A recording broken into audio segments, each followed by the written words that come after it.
Oh my gosh. Good thing you can't smell this at home. Oh my gosh.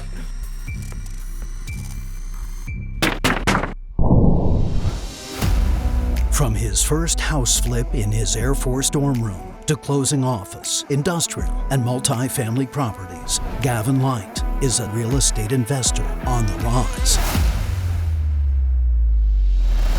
Market volatility, lending, construction, evictions. Every day brings new surprises. But no matter the challenges, Gavin never stops pursuing the next great deal.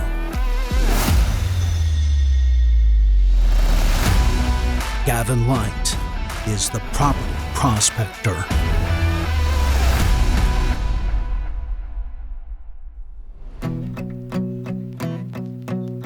We are here at the Granby Circle townhome project. This is a project where I bought it off a buddy of mine. He was originally trying to build 2 luxury homes, and the math wasn't really working for him.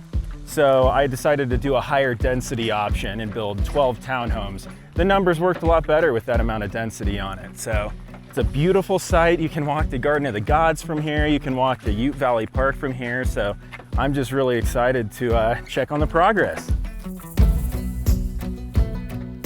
Here we are standing in front of a couple of the structures that are going up. They're duplexes, so each side will have a nice 2-car garage. And here's another structure that's going to be going up, and it just has the foundation. It was just poured last week. So yeah, let's go check and see how it's going. So as you can see, our great plumbers are hard at work putting all the pipes in the basements here. This is such a nice part of town. I just decided to finish all of the basements. A lot of people will finish some or leave it up to the ultimate homeowner, but their pricing is going to be double what my cost is going to be. So I just said, you know what, let's just finish all of these basements at once. These are going to be really nice, and let's go next door and you can see one that's already framed in. All right, come on in and check out this open floor plan. I put the closet here, bathroom there, and then this living area is just so open. In the past, I've built similar floor plans and I put a closet and other unnecessary walls, and so much of this floor plan is the same, but we just wanted to keep this as open as possible. We got a really nice fireplace here. You got a dining area with a slider door there, and you'll have a patio, and then the kitchen is gonna go over here. So this is what people want. People really want open floor plans, and this is the advantage of new construction, is you can have your architect sort of draw what the consumer wants right now. Why don't you come on and see the basement? All right, well, this is the basement, and as you can see, this will be a living area. We have a bedroom framed in here. The mechanicals will go there. And people love having their own bathroom. So for this bedroom, this is gonna be the bathroom right in here. Welcome upstairs.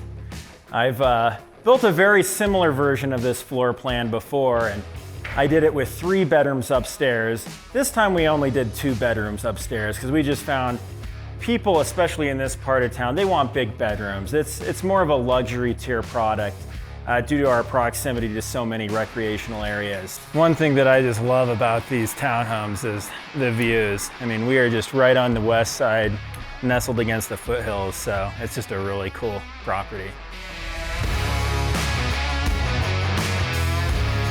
The reason these structures all get built at slightly different times is because largely this dirt pile here.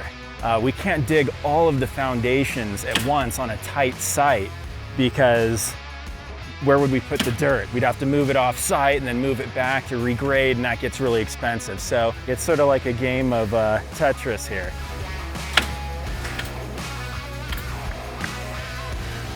As you can see, we're getting ready to pour another foundation here. These are the artificial walls that they create, and then the concrete pours in between those walls and builds up the foundation. You can see them having the strings just completely leveling everything out because it is very critical that everything is perfectly level when you get the foundations in. It's looking good.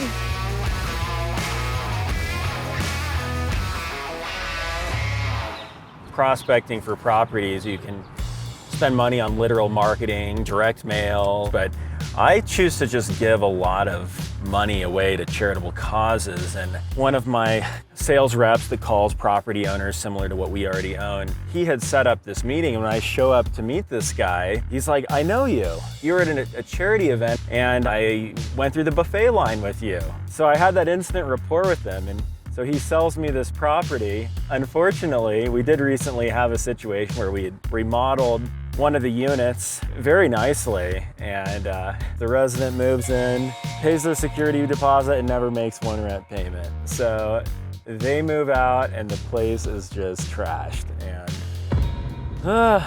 we'll see what I find when I walk in the door.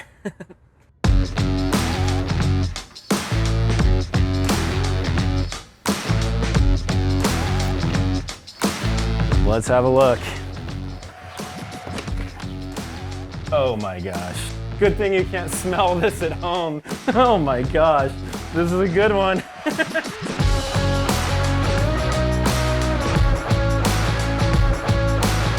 Check it out. This luxury kitchen. Fully furnished for the next occupant. I got some trays here waiting for you. I even got a move-in special. We're gonna give you half a jar of chunky salsa. Do I even want to open this fridge? I will not be held responsible for the smells that may come out of this thing. We got some caramel macchiato, Bud Light, ramen noodles still in the pan, just needs to be heated up. Gosh, these tenants were so good to me when they moved out. Let's see what we got in the living room here. I can see they were violating the no smoking rule. That's it. I'm not giving their deposit back. Any gold in here? Nope. All right, let's check out the bedrooms. This person didn't keep the cleanest room. Disgusting. Take a look at the bathroom. Sometimes these clowns leave a surprise in the toilet or something, but hopefully not. Nope, it looks clean. They just don't know how to aim very well. Now let's check out the final bedroom. Oh, sweet, another move-in special. So much room for storage. Man, free to a good home. Don't kick up too much dust in here.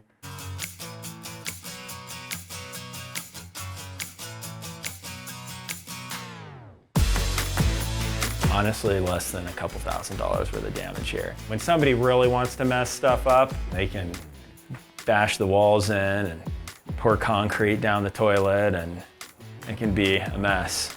But trashy people and left the place trashed. We're just gonna start throwing stuff away. I got splashed and grow a third leg or something now. Next time I'm bringing waterproof gloves. Ew, an Easter egg. How old is this thing? I might regret smashing that one. I don't know if this was a drink or a science project, but it is very furry in that cup.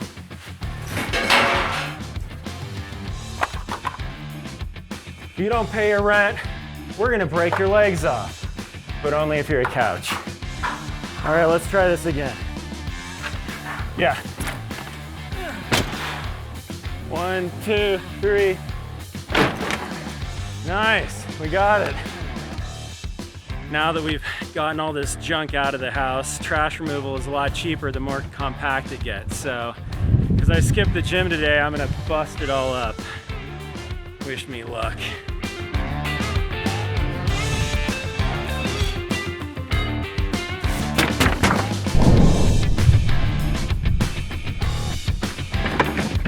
You know, I'm sort of an expert after all these years.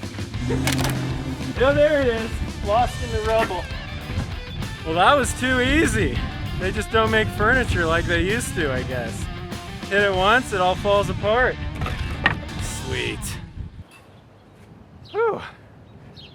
That was a mess. But I gotta be at a closing in a half hour, so gotta check in on this project later. On the Granby subdivision, I feel I have no choice.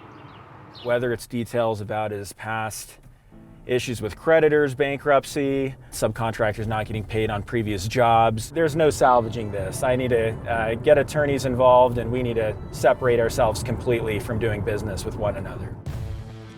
We partnered on this project because he knows a lot more about construction and a lot more about development entitlement than I do. This particular property was 60-40, with me being 60% of the deal, him being 40% of the deal.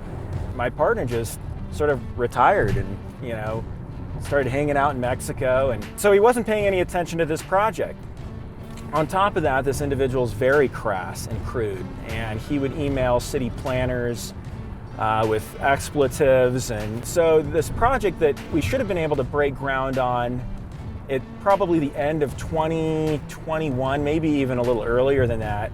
By the end of 2022, we still hadn't broken ground, and at this point, interest rates have gone through the roof. New construction is starting to grind to a halt, and I wanted to reevaluate the project. Well, this individual doesn't care what the paperwork says. It doesn't matter that I'm the sole manager of the LLC or that I'm a majority owner of the project. He takes his permits that he gets approved at Regional Building and breaks ground anyways. And I'm just like, is this for real? So now I need to see this thing get finished, because the last thing I want is innocent subcontractors, people that are framing, people that are doing tile, people that are excavating, to get held up in the middle of this and not get paid. So I was like, well, I'm gonna approve these construction draws. We have to get this thing to the finish line. But now there's a big debate. He wants to just go ahead and finish it, sell off units, and I do not. I want to hold this thing as a rental product. It's just an unfortunate situation all the way around. So we're gonna go mediate this case. Essentially, think of a mediation as like a business divorce. That's just something where you never know how a case is gonna necessarily go. And so if you can settle it, you should. So as you know by now, there's a lot of drama associated with this property. We're here at Granby again, but my partner on the project broke ground. Even though he wasn't authorized to do so, we have to stay on this and make sure that it gets finished in an appropriate manner. So let's go and check out the updates. We're all drywalled in on a lot of these interiors. So last time we were here, everything seemed so open because it was just a bunch of, studs, but it'll feel different when you see it this time. It's looking good. Aside from the unfortunate dissolution of the partnership, these units are going to be very nice for the residents that ultimately live here. One thing that I like so much about duplex designs is you can put windows on 3 sides, so you feel like you're living in your own house. This is the only common wall here, so it's just very nice. Let's check out the basement.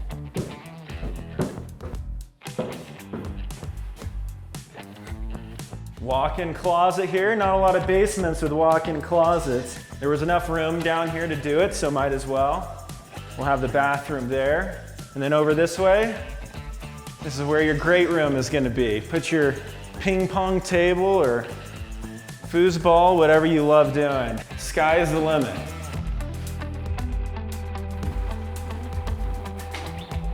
Let's go upstairs. So here we are at the landing at the top of the stairs, and from a functionality standpoint, I like how this is turning out. Here's your laundry area. Twin masters, essentially. Lots of closet space. Here's where you'll have your twin sink vanity, your toilet, and then your shower right here. The other one will not have a shower, it'll have a bathtub, in case people want the bathtub in the master. Yeah, great windows, twin sinks there, toilet, tub, shower, and just one closet, but a very large closet. So you'll have rack, rack, rack. It'll look great. All right, let's go check out the sewer line because I want to fix that sign before the city gets on me about it. So our signs are still up there, that's good. But I do want to get that one sign back up that fell over. There's the back side of it. You can see the sewer line coming right on out. So it'll connect here and then go downhill. You know the old saying, that's how it rolls. I'm gonna grab this really quick. Wish me luck. Don't turn there. You have to go another 100 yards and then you can turn. Looks about right. Construction marches on. As I look at it, things are progressing. I get asked occasionally, should you do business with friends? And I've had good experiences and bad experiences, but for the most part, you should do business with friends. You have to spend so much time with the people you're doing business with that you should enjoy being around them. In fact, one of my best friends, Darren, we went into business together on a technology venture, and it was a big failure. We both lost lots of money, but many years later, we're still as good of friends as we've ever been. Sometimes things just don't work, and on this one, we're just gonna have to go that route. So we'll go do mediation, and hopefully we can get it resolved, but if not, I'm prepared for a lawsuit.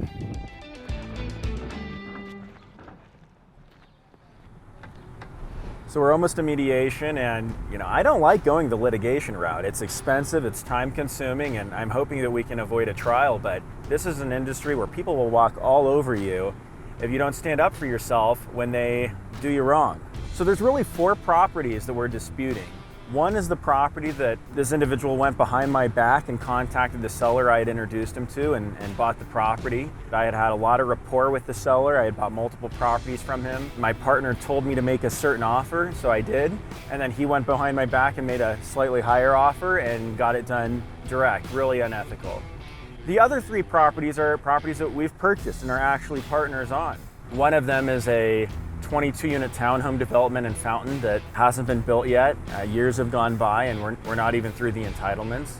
The second property is an industrial assemblage that we were going to build an RV storage facility on. And then lastly is the townhomes, the 12 units that we're building next to Garden of the Gods. And that is really the craziest of them all because I was always a majority owner of that project. I'm the only manager of the LLC. I told this individual formally through legal paperwork to not break ground on the project. And this individual just does what he wants. He breaks ground anyways. Even though he had no authorization to do so, he never furnished a bid on the project. It's really incredible, and I guess on a positive note, it puts me in a really good legal position to negotiate a great mediation.